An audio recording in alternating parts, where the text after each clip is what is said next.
Je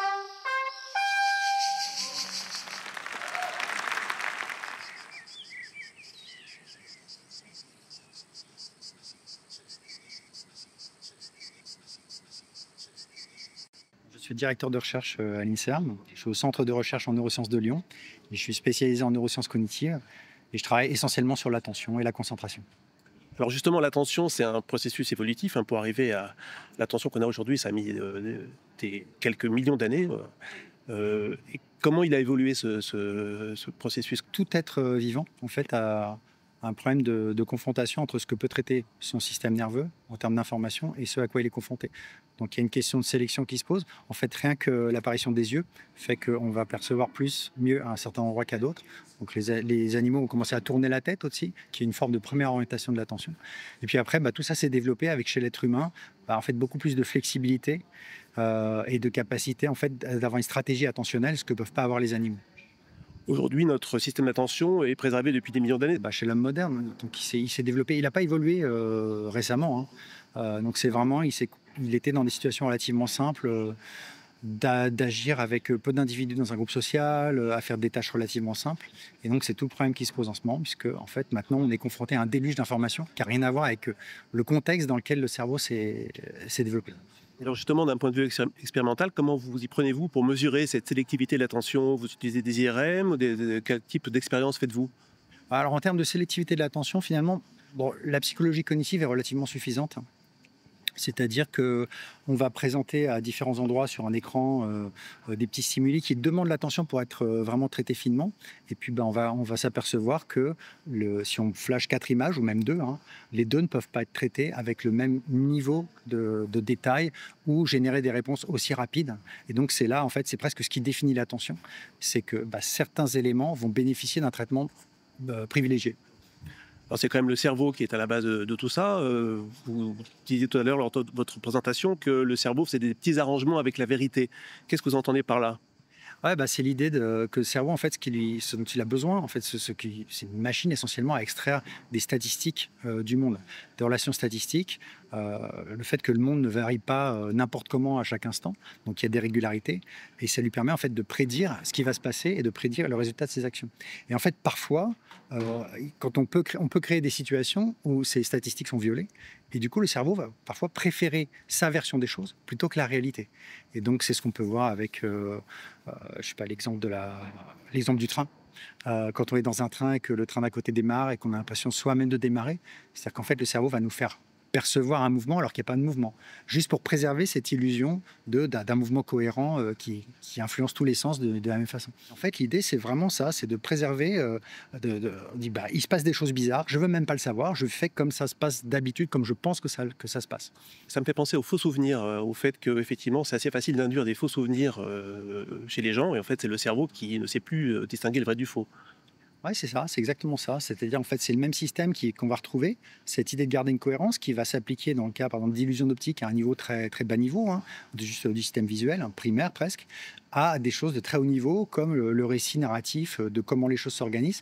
Et en fait, pour préserver la cohérence, le cerveau va se convaincre que certaines choses se sont passées alors que ce n'est pas le cas. Alors aujourd'hui, justement, vous mettez en avant le fait qu'il y a une sorte de crise de l'attention, que nous sommes sursollicités. Comment l'avez-vous constaté, tout d'abord? En fait, c'est principalement un ressenti. C'est-à-dire qu'il n'y a pas eu d'expérience qui mesure la stabilité de l'attention de toute une population il y a 10 ans et maintenant, en comparant avec les mêmes tests, etc. Moi, j'ai tendance à faire confiance au ressenti des enseignants, parce que ça, c'est vraiment une plainte constante, c'est que les enfants sont moins attentifs qu'avant. Et en fait, c'est des gens qui voient des enfants qui viennent généralement du même environnement, généralement du même âge, quand ils gardent les mêmes classes, au fil des années, et qui leur demandent, en fait, par leur interaction, des sortes de choses qui permettent de mesurer la qualité de l'attention. Vous montrez une vidéo, au bout de 30 secondes, si vous voyez que tous les enfants sont en train de regarder ailleurs, vous avez une sorte de mesure. Et en fait, quand des enseignants disent, avant, on montrait une vidéo, même si elle durait 5 minutes, les enfants étaient comme ça, et maintenant, si elle dure plus de 20 secondes, on ne les capte plus. Pour moi, je prends ça comme des vraies données. En fait, c'est ces données accumulées, en fait, laisse fortement penser qu'il y a effectivement une érosion de la stabilité de l'attention. Vous parlez de zapping également, le fait que justement, avec cette sursollicitation de tous les médias, et puis la durée qui est de plus en plus courte, en fait, on ne sait plus où donner la tête, en quelque sorte. Un peu comme ici au Festival d'Avignon, mais avec une différence que justement vous aviez notée tout à l'heure. Oui, c'est ça. Alors, en Festival d'Avignon, effectivement, on se retrouve avec 250 spectacles possibles. On a envie d'être partout. Et en fait, le cerveau, assez logiquement, motiverait un comportement qui est d'aller un petit peu à chaque pièce, de façon à rater le moins possible. Sauf que c'est pas possible physiquement, parce que les spectacles sont à la même heure dans des endroits différents. Par contre, dans d'autres situations où il s'agit par exemple de messages qui arrivent sur mon téléphone, d'une vidéo, d'un écran que je suis en train de regarder, là en fait c'est possible, parce qu'il suffit d'une saccade oculaire pour passer de l'un à l'autre. Et donc effectivement, dans ce cas-là, cette volonté de maximiser en fait le gain va en fait créer cette espèce de zapping permanent. Il faut bien voir que le système attentionnel va développer, enfin va être, comment dire, de plus en plus influencé par un circuit qui s'appelle le circuit de la récompense, qui lui a une appétence pour la nouveauté. Et donc ce système se renforce, son influence sur le système attentionnel se renforce, et donc finalement, même dans des situations où il y a moins de stimulation, on va quand même avoir ce mode de papillonner en permanence. Et donc ça va donner dans une salle de classe une grande difficulté, par exemple, à stabiliser son attention sur ce que dit le prof. Vous parliez de crise vraiment importante. Qu'est-ce qu'on peut faire face à ça? Vous parliez tout à l'heure de responsabilité civique d'un chercheur tel que vous. Que faire? Ouais, c'est ça. En fait, effectivement, le chercheur en neurosciences cognitives, son boulot, c'est de comprendre le système attentionnel pour l'expliquer. Donc il me semble qu'il y a un devoir d'explication. Et d'explication à qui? Principalement aux jeunes générations. Et dans quel contexte? L'école. Parce que c'est le plus universel possible. Donc c'est-à-dire d'aller dans les écoles, alors pas forcément le chercheur, mais au moins avec des relais, pour expliquer comment fonctionne l'attention, pour que les enfants soient au moins informés de ses limites mécaniques. Et on ne peut pas tout faire avec son attention. On ne peut pas se concentrer sur 15 tâches en même temps, etc. Et de façon à ce que progressivement, par la répétition, il y ait des bonnes habitudes et qu'un enfant qui a entendu ça pendant tout le primaire, au moment où il arrive au collège avec son téléphone, parce que souvent c'est à cet âge-là qu'il commence à avoir un téléphone, au moins ils se disent « Ah ok, je ne vais pas faire n'importe quoi avec, attention ».